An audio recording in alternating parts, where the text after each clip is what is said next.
Good morning and thanks so much for tuning in. You're watching Trade Talk on BQ Prime. My name is Mathew and with me is Hiral Dadia. Morning, Hiral. Good morning, Alex. Well, the way that things are going, the way that global equities are panning out or shaping up, it seems like we're set for another day of cuts. Yesterday we saw benchmark indices give up some ground.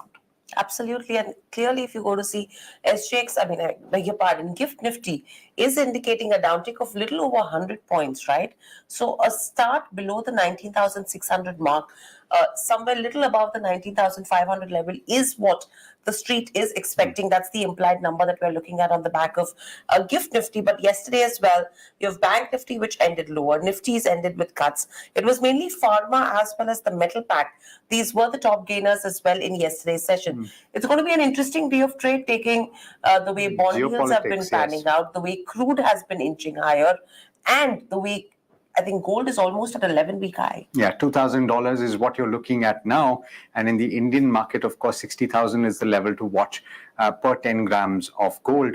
And that all has to do with what some people are calling the war premium, especially for gold, because normally when treasury yields go up here, gold prices are under pressure, and gold prices being up is also another indicator that potentially we're heading towards tough times for the equity markets. We'll see. Absolutely, there could be some shift happening in terms of investments from your equity markets to the safe havens as well. So gold is one of the places where you could see some bit of investments coming in. But let's quickly shift focus to the FMCG sector from here on.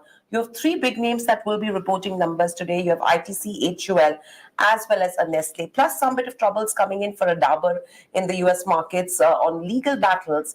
Let's quickly head across to Sesa to get us more in terms of what is on the cards, what's the key expectation that she's looking at from the FMCG majors. Sesa, over to you. Right. So all the three major companies, ITC, Nestle, and HUL, are set to kickstart their FMCG sectors, to September quarter earnings today. So it is likely to be a slow growth for the entire FMCG industry due to several factors such as the shift in the festive season to the third quarter, sustained food inflation, and uneven distribution of monsoon rain impeding the rural recovery. Now, all these factors are expected to reflect in the September quarter earnings of HUL and ITC. Both the companies are expected to see a low to mid-single-digit volume growth. The revenue growth is also expected to remain subdued as the companies took several price cuts, to ward off competition from the small regional players. HUL's net profit, in fact, is anticipated to decline on account of the price cuts as well as the royalty payments. Now, coming back to ITC, the company's growth will come mainly from the sales of cigarettes, higher sales of FMCG, and sustained growth in the hotel segment. This is also the first quarterly earnings after the board approved the demerger of the ITC hotels in August. However, there are two segments that are likely to report subdued performance. That is the paper and the packaging business, as well as the agri business. The agri business remained under pressure due to the export restrictions on the rice and wheat. However, Nestle is expected to outperform the FMCG counterparts. Now, this is mainly on account of lower exposure to rural as well as the strong pricing growth. Despite other companies taking a price cut, Nestle continues to hike prices across milk, infant nutrition, as well as coffee. So the Maggi noodles maker is expected to report a double-digit revenue growth, unlike HUL as well as ITC. So we need to watch out for the management commentary on how the rural and the urban recovery is panning out, how the festive demand trends are looking like, and also the impact of cost inflation on the margins. Sesa, there's one more news update to talk about from the FMCG space, and that has to do with Dabur, because three of its subsidiaries abroad are dealing with a legal battle on their hands, and this has to do with their hair products. What can you tell us about this? Right. So all these three subsidiaries are foreign subsidiaries. So they are facing a legal lawsuit in US and Canada. So consumers have alleged that they are suffering from cancer However, there is unlikely to be any impact on Indian operation as yet. We don't know. So this is a developing story, and we would have to keep a watch out on it, on what happens if there at all is an impact on the Indian operation. Thanks, Isa. I think we will come back as things develop with regards to impact in terms of Dabur. But let's quickly move on to our guest. We have Pardeshi, Senior Analyst, FMCG at Centrum Broking, joining in. Shishir, good morning and welcome to the show. And thanks for joining us. Three big companies reporting numbers today from the FMCG pack. Plus, you have Nestle that will be in focus as well with regards to where the stock split is concerned. And you have some negative news flow coming in across Dabur. Starting off with earnings, taking the three numbers, what's the kind of trend that you're picking up for today?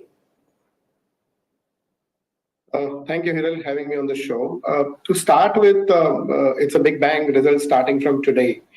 I think what we gather is the highly penetrated staple categories is facing a lot of heat in terms of higher food inflation. And to our understanding, the mass consumption is taking a toll on the volume growth. Specifically, if I have to point out, the states which is having a per capita income less than $1,000 is seeing this prolonged rain. And to add to the worries, I think the uneven distribution of rains is also creating some problem. There are various reports which is coming up. Some are pointing out the lower agri output in this season. However, we need to wait and watch. The second point which is there is that we have to consider that the inflation is here to stay. And in that scenario, though the input prices has corrected, not outrightly, most of the companies has passed on the lower prices.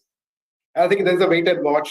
Probably the companies are spending more on advertising and create a relevance of their product and creating a demand usage for their product, which is yet to be seen, or maybe it will come with a lag. And third point which is there is that given this, the price annualization is going to happen. So there is no price inflation, rather there is a deflation in price. So that will have the impact on the top line in terms of value and volume. To our sense, most of these staple companies should report between 3 to 4% volume growth. Under 5% is safer to say that. However, on the ITC, I think our view is that the cigarette business is going to be savior for the company. I think there is a strong positive momentum which is happening. But as I said that in the beginning, the food inflation is eating away the rural consumption, and we have a challenge across all these segments. However, ITC is safely placed in terms of the balancing of the portfolio, and that should give them a good volume growth, mid to high single digit. That's what our expectation. While, as Sesa has mentioned, the agri-business quantum is going to pull down because in the base, there is an agri-export which is setting up. And also, this quarter, there is an export ban for most of the commodities. So I think that will have the impact. While in case of paper, I think there is a price correction which is happening. So there is a readjustment of the trade inventory which is happening. So overall, our view is that Lever should report between 5 to 6% revenue growth, largely driven by volume, while there is a price correction which is happening. Shishir, just a quick point, and then we'll perhaps move to Dabur and the implications. But on the earnings front, analysts like yourself generally try to listen to the management at these points to try and gauge how the rest of the year is going to be. And based on what we've seen, as you pointed out, the spatial distribution of the monsoon has been a big concern this time. And the inability, as you pointed out again, of these companies to have certain pricing ability in the markets that they operate in. This is going to scrimp margins going forward, and volumes has been a concern. So what specifically, if you can enumerate the points, are you going to be looking at when you listen to the management later today and tomorrow? There are two things. As I said that FY22 and 23, we had a heightened inflation activity. So elevated inflation has clearly pushed the companies to pass on the inflation, and they have seen the strong volume growth, value growth in double digit. I suspect that momentum may not continue because now the focus is on volume. And we have to look for, given the three scenarios, if inflation is going to stay here, Second, the price deflation, how much they will cut the prices and whether it will reflect in terms of lifting the volume growth. So that's the first point which we need to see. Now, when I said that, I use the word balancing. There is a balancing act between getting a volume growth versus the profitability. So, to my understanding, we need to watch whether the companies will front end the volume and top line growth versus the profitability. To our sense that over last 2-3 years, most of the companies has tweaked its ad spends and promotion spends, which I think should directionally go up. And that's the point which I'm driving, saying that in the near to mid-term, don't expect margin expansion. Rather, next 2 to 3 quarters, the margin will remain. If the company has been able to maintain stable margin, that should be a great thing to watch for. Right. So, Shishir, a quick question in terms of valuations as well as the way the prices have emerged. You have the FMCG index itself, which has grown almost a little over 20% in the last 1 year, outperforming the benchmark indices. And if you have to look at earnings growth and valuations, where do your bets lie if you have to pick up stocks? Well, I will refrain giving my views. I'm only saying that in the context of high food inflation, volume growth is going to be a major driver. And the third thing is that in that scenario, if companies been able to defend the margin, I think those will be the winners. Right. And Shishir, a quick view in terms of Dabur as well. Clearly, if you see the troubles in the US where complaints have been filed, what do you make of it and what's the kind of implication you're expecting? Well, it's too early to talk about because from the management side, there is no information which is available. This is what media is trying to toss what has happened. To my best understanding, Dabur is not running a business for last 1 week or last 10 days or last 10 years. It's been running for many years. And if I have talked specifically about the Namaste part of the business, I think it has got its own established credentials. And specifically, if I have to give, Dabur itself is focusing a lot of quality measures and other things. So it is hard to believe that certain product or certain categories or certain batch would have had the issue. Unless we get the clarification from the management, we will not be able to react on that. Okay, but then very quickly, Shishir, if the stock opens gap down today, what's the kind of reaction that you would suggest? Would you say hold on for now? Is that the approach that you would suggest? If I give some trends, I think though, yes, your information and my information is right. Dabur draws about 26% business from the international business. But within that, when you look at the Namaste part of the business, which is mid single digit. So I would not be worried because there are many levers for Dabur to grow. Itself in India, when you look at the healthcare, will have a normalization of the base. On top of it, the upcoming season, which is winter season, will also have some tailwinds for Dabur. So even if that part of the business, I'm not worried at this point of time from the sensitivity to the top line. We'll have to see that what is the larger implication in terms of the lawsuits and other things. That's unless the management gives the clarity how deep. Shishir, I believe we've just about lost Shishir's line, but he was making an important point. Shishir, thanks so much for joining in. I think we've covered quite a few bases and we'll touch base with you again once we have clarity on the results and everything else with regard to Dabur as well. For now, let's turn to other earnings that we have to focus on, and Ultratech Cement is the next counter that we're talking about. Rishi is joining in to give you some perspective as to what to expect for the second quarter. Rishi, morning. What are you picking up? So results are expected today, and the expectation is of a strong growth in net profits that will be driven by lower input costs as well as a better than expected demand in a quarter that is generally seasonally weak. Now, according to Bloomberg estimates, revenue is expected to rise by about 13.5% and profits are expected to surge by about 76%. The company also reported volumes to grow by about 15.5%, and this was on account of weaker monsoons, a pre-election construction drive, and also about a 2.5 million ton capacity addition that was undertaken by the company. Now, margins are expected to rise by about 300 basis points, and this is on account of lower fuel costs primarily, since fuel costs account for about 30% of the overall cost for Ultratech, so it is going to have a significant impact. Now, fuel prices have also risen since mid-August, and that is likely to have an impact, but that is going to be only from the next quarter onwards. So therefore, management commentary with regards to price hikes in the second half of the year will be something that will be key to look out for in terms of the earnings as well as the management commentary. Right, so that's going to be an interesting one to watch out for. And cement has been in focus. Yesterday, you did have JP as well as Orient Cement, both of these seeing gains of almost 10 to 12% on the back of news where there could be acquisitions that could be at play. Thank you so much for getting us the details. But moving on, the IT sector continues to remain in focus because lots brewing. You have majority of the companies that have already reported numbers. Tushar is standing by to get us an update with regards to, how his Wipro and LTI Mindtree performed and what's the trajectory looking like. Tushar, over to you. Yeah, hi. Good morning, Hiral. Good morning, Alex. Wipro, we start off with being the larger company, but the performance, of course, is not matching up. The Wipro has reported its third straight quarter of a revenue decline. Revenues was down 1.38%. The company has also cut its Q3 guidance to minus 3.5% to minus 1.5% in Q3, from minus 2.2% to 1% in Q2. So clearly, things are not going the way Wipro or its CEO wants it to go. They're saying that they're getting more productivity out of the company. Maybe yes, but at least it's not showing in the revenue. If I just go by what kind of a tailspin the company is in right now, in Q2 FY23, the company had clocked a sequential growth of 4.1%. In Q2 FY24, exactly a year later, they are at minus 2%. So essentially 6 percentage points decline in just 1 year when it comes to sequential dollar growth. So clearly things are not working out for them. That said, they have maintained their operational profitability at about 15%. That's been constant for the entire 1 year. Deal making is still robust at about $3 billion plus for almost more than a year now. So those things are coming in. But again, the same problem of conversion of deals into revenue is not happening for Wipro.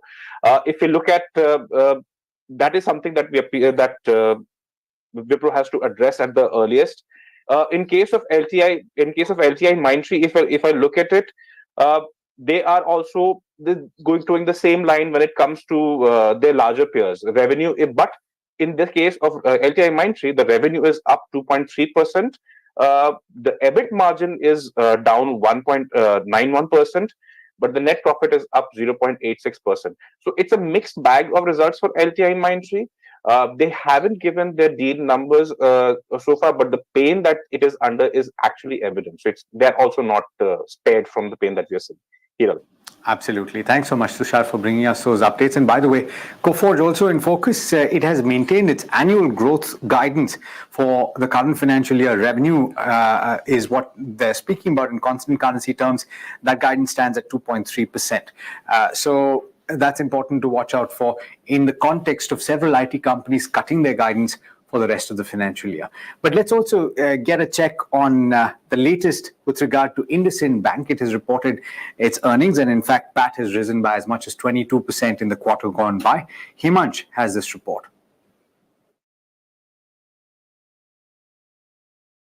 IndusInd Bank's profits rose over 22% for their second quarters, meeting analyst estimates. The bank reported a net profit of 2,200 crores for this quarter, and post-earnings, their managing director and CEO reflected on the very strong outlook that they expect for the second half of the year. The management expects this demand to be coming in from the festive spends, cars and two-wheeler loans.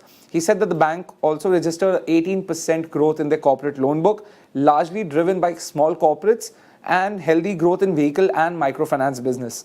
The lender's net interest income also noted an uptick of 18% over the last year, standing at over 5,000 crores now. Their other income also registered a growth of 13.5% to around 2,280 crores. Their net interest margin for the quarter stood at 4.29%, which was up 5 basis points against the 4.24% reported last year.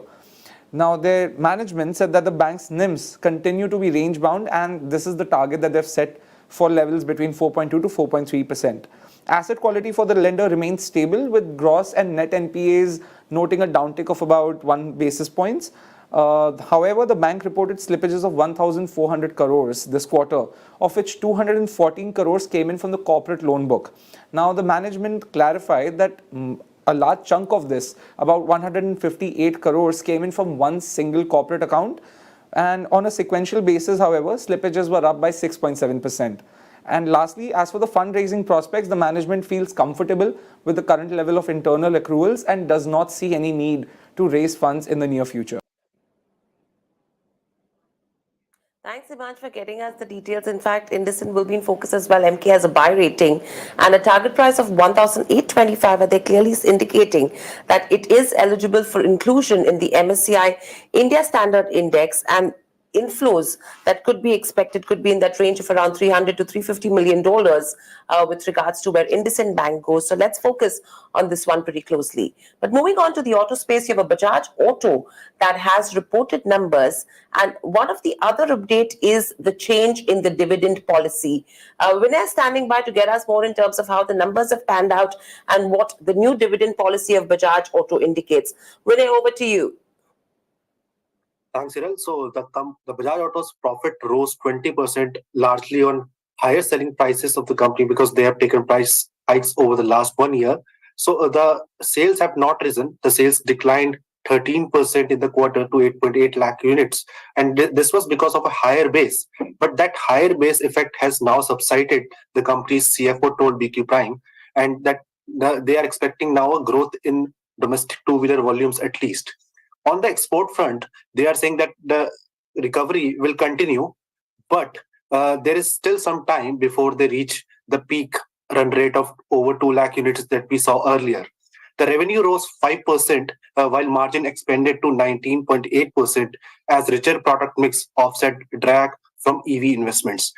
Talking about the dividend policy, they have changed it, saying that now the dividend depend on the overall payout to shareholders instead of depending on the standalone profit earlier. So this payout to shareholders will include dividends, share buybacks, and also the tax thereon. So the dividend payout, the overall payout to shareholders will in turn depend on the surplus funds of the company. So if in a financial year the surplus fund is over 15,000 crore, the overall payout to shareholders could be greater than 17% of that amount. If it is between 7.5 thousand crore and 15,000 crore, then the overall payout will be up to 70%. And if it is below 7,500 crore, then the payout will be below 50%. So that's the change in the dividend policy from the Bajaj Auto Company. No, a very important update. Thank you so much, Vinay, for joining in and for giving us that perspective. In past years, it has been said that Bajaj holds too much cash. We'll have to see if that continues after this dividend policy pans out. Let's now focus on the other earnings that you have to watch out for in trade today. And we're joined by Varsha with a whole list of stocks to talk about. Varsha, good morning. Good morning. So let's start with the companies who have posted good results. So starting with Titagarh Rail Systems, where revenue was up 54%, while EBITDA was up 2.09x at 115 crore. Now, last month, company had said that it plans to raise its production capacity to 1,000 wagons per day by the end of this financial year. Currently, it is operating at capacity of 600 to 700 wagons per month. Then we have RPG Life Sciences, which is into pharmaceutical products, saw its revenue growth at 14%. EBITDA margin retained its 5-year-long upward trajectory, growing from 23% to 25%. Domestic formulation business, the biggest contributor to company's business, recorded robust growth both in value and volume terms. The company continues to remain debt-free. Then let's focus on companies which have posted in-line numbers. So we have Astral, where revenue was up 16%.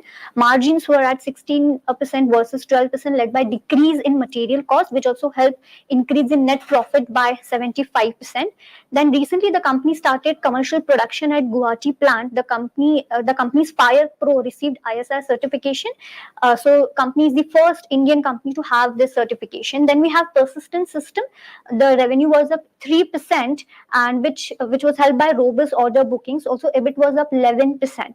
The revenue CAGR from IPO to FY23 is almost 17.5%. Now, Persistent's Q2 numbers seem to be healthy, as Indian IT services companies so far have reported weak second quarter earnings with some top firms like Infosys and HCL cutting full year guidance because of macroeconomic headwinds. Then lastly, we have Shoppers Stop, which has reported a decline of 83% in consolidated net profit by muted demand in apparel business and offset by growth in non-apparel business. The total expenses were up 5%. During the quarter, it added 11 stores. Now, the overall company spent a capex of 46 crore, and company has planned to invest almost new stores and open 15 departmental stores by end of this year. Right. Thanks, Varsha, for getting us the details. Sorry, we're running out of time, so I'll not get into any further details on these. But moving on, you have a lot of other stocks from the BFSI space that have reported numbers as well. Mika standing by to get us more in terms of what the key numbers look like and where we could see some action. Yeah, so first year ICICI Lombard General Insurance, all the metrics beat their estimates. Total income was up 12% at 5,049 crores. Net profit was down 2% but still beat estimates at 577 crores, and margins improved by 0.5% to 11.8%. The claim ratio was also 70.7% versus 72.8%, which is a little lower than the last year. Then we have Oracle Financial Services. Revenue was in line with estimates while margins did miss the estimates. Revenues were down 1.23% at 1,444. EBIT was also down 11% at around the 540 crore range. Margins were down to 37.32% versus 41.23% last year, and net profit also saw a decline of 17%. Then we have Bandhan Bank, where profits beat estimates. Net profit was up 3.45 times year on year at 721 crores, while net interest income was up 11% year on year. The gross NPA stood at 7.32% versus 6.76% last year, and NIM stood at 7.2% versus 7.0% a year ago. And other highlights of Bandhan Bank deposits grew 3.3%, and the asset book mix showed that 50% was from the emerging entrepreneur business. In other news, Abhijit Ghosh, who was previously the head of finance and accounts of the company, is now appointed interim CFO and key managerial personnel. Appointment will be with effect from October 20th. Then we have UTI Asset Management. Profits were a miss. Total income was down 1%, while net profits were up 14%, and AUMs were also up 17%.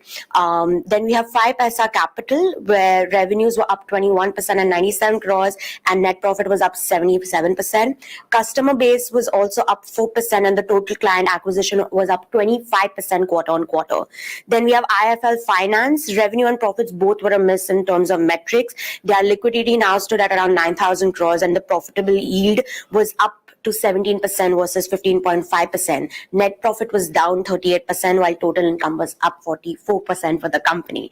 And lastly, the core business represented 95% of their loan mix, with home and gold loans with the highest contributors. There's a lot of numbers to track over there. Mika, thanks so much for bringing us those updates. And well, those are the earnings that you have to watch out for. But the list isn't over, because we still have to talk about stocks in news, that is, stocks that are likely to move on the back of notifications that have been sent to the exchanges. And Saloni is joining in with a whole list of stocks to talk about. Morning, Saloni.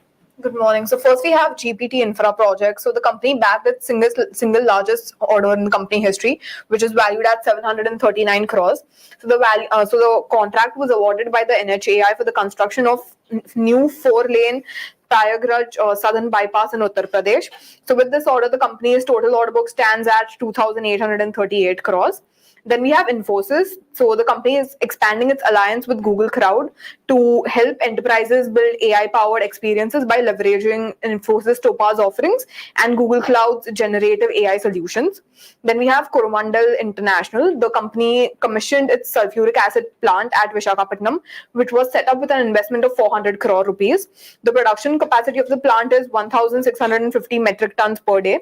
So with this, the sulfuric acid capacity of the company will increase from 6 to 11 lakh tons per annum, which would greatly benefit the company. Then we have ITC. So the company raised stake in Delectable Technologies by 6%, taking the overall stake to 39.32% by acquiring an additional stake for 3.5 crore rupees. So this acquisition should strengthen presence of ITC's FMCG products in the emerging distribution channel of vending machines. Next, we have Mastic, which signed digital service contracts with the UK government to deliver technical service desk for one login program. So the contract is valued at £8.5 million for a 3-year contract period with options available to extend the total to 5 years.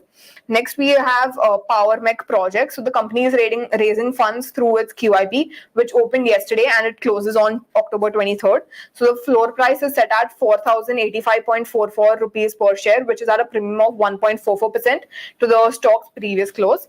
Next is Wellspun Corp. The company has been awarded a contract for the export of LSAW, which is longitudinally submerged arc welding pipes and bends, to its Middle East clients. So the contract is for the supply of 61,000 metric tons of bare pipes and bends, which would be used for offshore production and transport of gas. The next one is Trident. So the income tax department is conducting search at the company's premises since October 17th as part of an investigation into potential financial irregularities.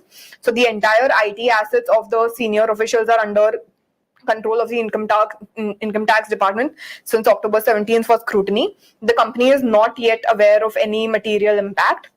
Then we have a monthly operational update on all cargo logistics. So the September less than container load volume was down 1% year on year and down 4% month on month. So the company's near-term expectation of a muted demand outlook along with softer yield still remains intact.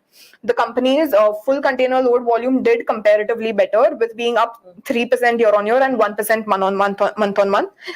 And lastly, we have an IPO update on IRM Energy.